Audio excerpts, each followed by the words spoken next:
In this lesson, you'll learn how to confidently introduce yourself in English. You'll learn the exact phrases you can use when introducing yourself to strangers in casual, social situations and in professional situations. You'll learn the questions you might be asked and that you can ask others when meeting for the first time. And you'll get easy to follow templates so you know exactly what to say. Welcome back to JForrest English. Of course, I'm Jennifer. Now let's get started. Let's begin with casual conversations, maybe at parties or you're meeting your neighbors or you're traveling. I'll share a template called the START method. START. The S stands for start. So how do you start? Of course, with a greeting and your name. That's easy, right? I would say, hi, my name's Jennifer. My name is, my name's. Or I would say, hi, I'm Jennifer. I use both interchangeably. You probably know other greetings. At the most formal would simply be hello, good morning, good evening, good afternoon, hello all, hello everyone. A little less formal, more casual, hi there. We add there when you don't know the person's name or if you're addressing a group. And the most casual would be hey. Now, in a professional situation, you could say hello everyone. But then the same thing, my name's Jennifer. Now in this case, you might add your last name in a more professional situation. My name's JForrest. But in casual situations, I would say, hi, I'm Jennifer. Now notice, my name has more than one syllable. In North America, people love reducing names to just one syllable or using a nickname. So if I do reduce my name or use a nickname, I could add, you can call me Jen, or I go by Jen. So someone might ask you, or you can ask someone else, what do you go by? My name's Jennifer. What do you go by? What name do you go by? Or to sound a little more formal, you can say, what name do you prefer? And then I could say, oh, you can call me Jen, I go by Jen, or I go by Jennifer. These are the questions you might be asked, but they're also questions that you can ask others to get to know them. An important point in American English, don't say I'm called Jennifer. Yes, you can say you can call me Jen to introduce a nickname or a shortened name, but don't say I'm called Jen, I'm called Jennifer. My name is or I'm in American English. Now back to our START model. We know what the S means. Let's move on to T, territory. So we'll talk about geography, place. You can say I'm originally from, and then the city or country. I've been living in city or country for number of years. So we'll put this together. I'm originally from Winnipeg, but I've been living in Ottawa for over 10 years. This is true. Now notice I said I've been living. You can also use the present perfect and say I've lived. In this case, with the verb live, there is no difference. Let's review some questions. Where are you from? Are you originally from? And then the current location you're in. How long have you lived in? And then the current location. Or you could say, have you always lived in? Have you always lived in Ottawa? Don't worry about taking notes because I summarize everything in a free lesson PDF. You can find the link in the description. Now in our START method, let's talk about A, which is activity. Remember, you're in a casual situation, maybe a party or you're meeting your neighbors. So you can talk about work or hobbies or both. First, let's review work. I'm a graphic designer. Don't forget that article. I'm a graphic designer. I work for a small company.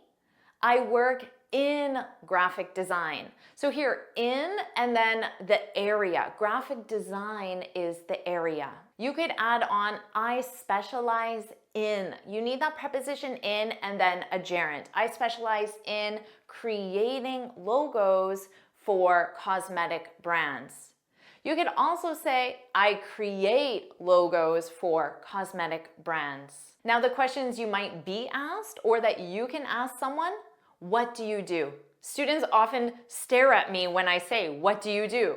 They don't know what I'm asking. This is, what do you do for a living? For a living, but most of the time we just say, what do you do? This is saying, what is your job? But that is not how a native speaker would communicate that. What do you do?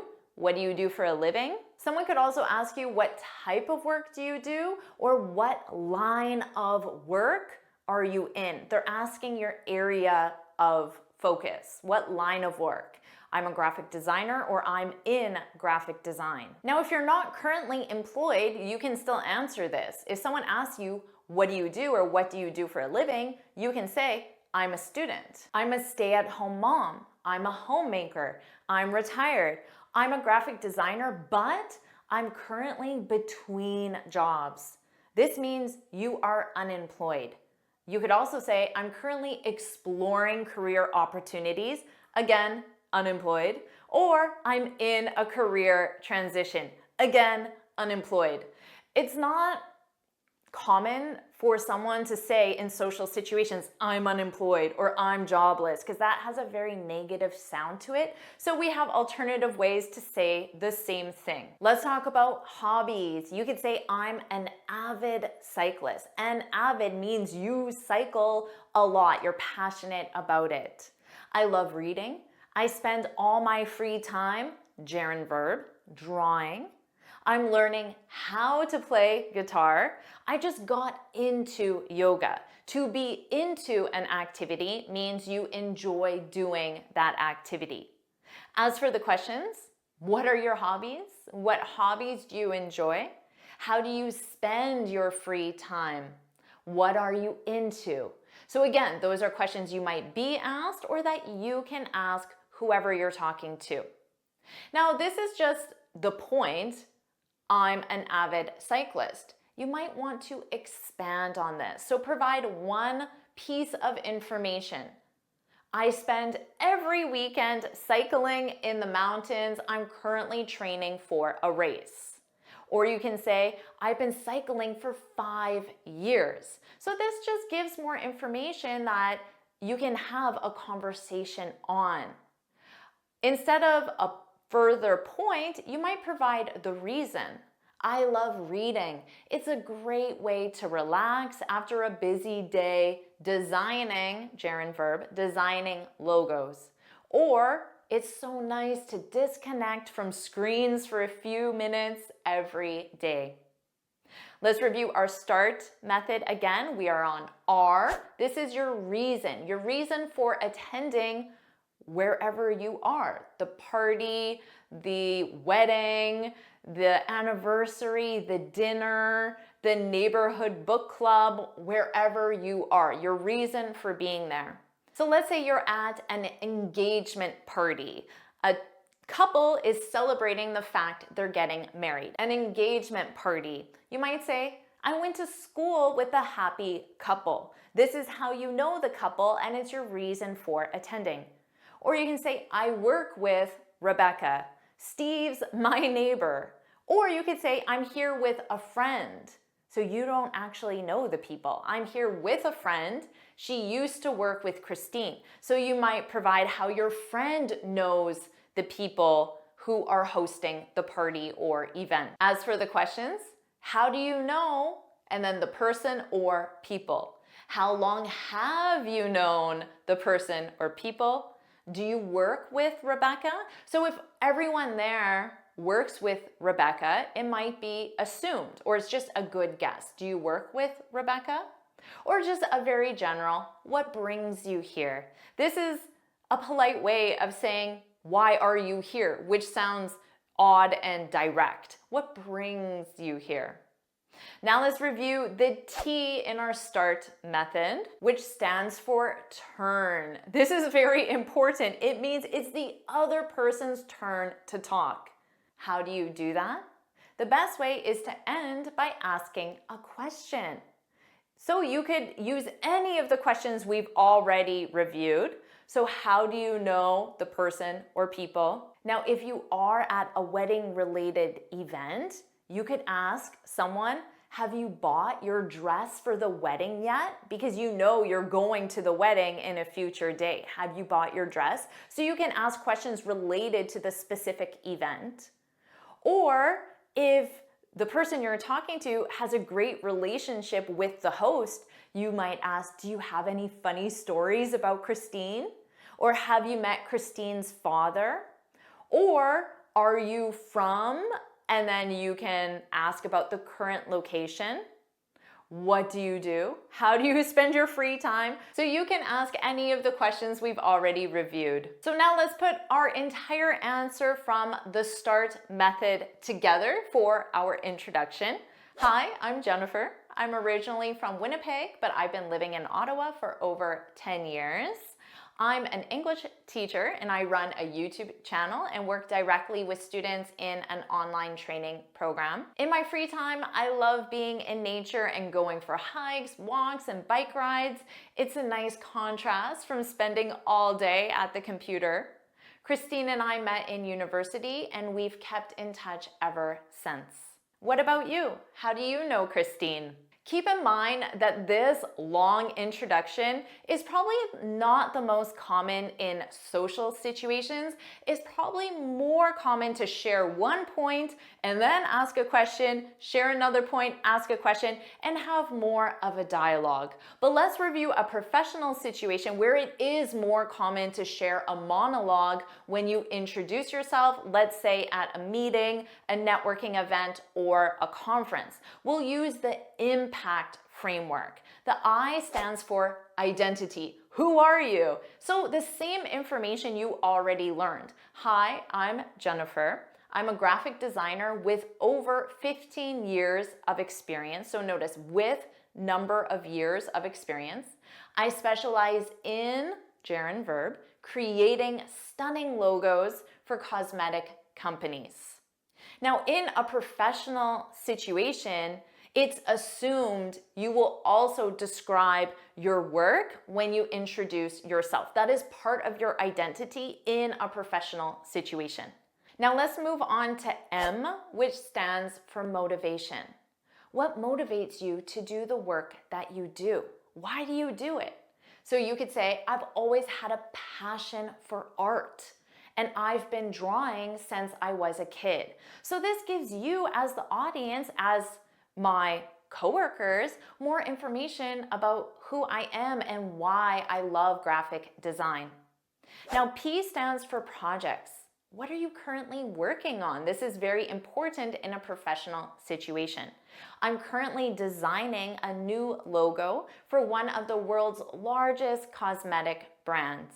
The A stands for aspirations. What are your aspirations, your goals for either attending this event, working on this project, or in general in the future as it relates to your career? Because again, this is a professional introduction. You can start with my goal. My goal is, and then your infinitive, to connect with other graphic designers who can both motivate and challenge me. Or you could say, my goal is to learn how I can use AI to save time and improve the quality of my designs. Maybe you would share this at a meeting that has to do with AI, or a training, or a conference, a networking event. Now the final letter, CT, this stands for connect. Connect. One word, connect. So here you can either share how people can connect with you if you're at a networking event, a conference, a training, or you can express your interest in connecting with others. For example, you can connect with me on my website, jfdesigns.com. Or you can say, you can find a portfolio of my work on social media at JF Designs. Here's a phrase you need to know. I'm looking forward to, and then a gerund verb. I'm looking forward to connecting with everyone. Or you could say, I'm looking forward to something, the presentation on AI.